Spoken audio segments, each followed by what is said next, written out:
Software দিয়ে উইন্ডোর কাজগুলো দেখাবো, একেবারে সহজভাবে দেখাবো।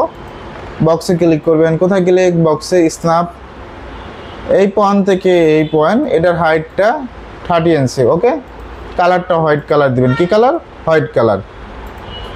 একইভাবে আমরা এটা কপি করব, কপি তো করতে পারি নাকি, কন্ট্রোল ভি, এখান থেকে আমরা হাইটটা দেব 24। কত দেব?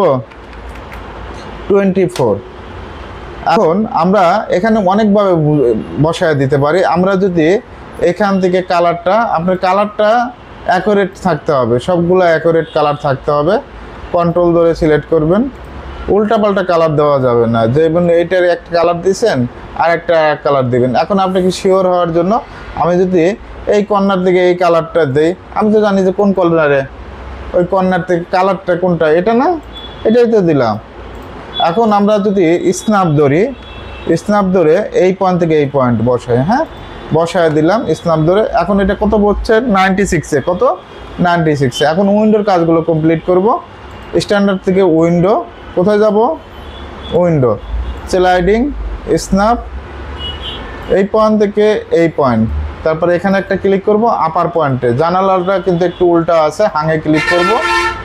ক্লিক করার পর আমাদের যে কাজটা করতে হবে, উইন্ডো কিন্তু এটা কমপ্লিট। এখন আপনার মন চাচ্ছে এই উইন্ডোটা একটু মডিফাই করবেন, মডিফাইতে যাবেন, এই সিলেক্ট করে মডিফাই, এখান থেকে ওপেন করতে পারবেন উইন্ডোটা। দেখছেন? এবার আবার থিকনেস বাড়াইতে পারবেন, ডেপথ করতে পারবেন, ডেপথটা দিতে পারবেন 3 ইঞ্চি, একটু কম বেশি করে দিতে পারবেন, থিকনেস বাড়ায় দিতে পারবেন। এগুলো একটু মডিফাই করে দেখবেন। এভাবে চাইলে 3Dতে আপনি উইন্ডোর কাজগুলো কমপ্লিট করতে পারবেন।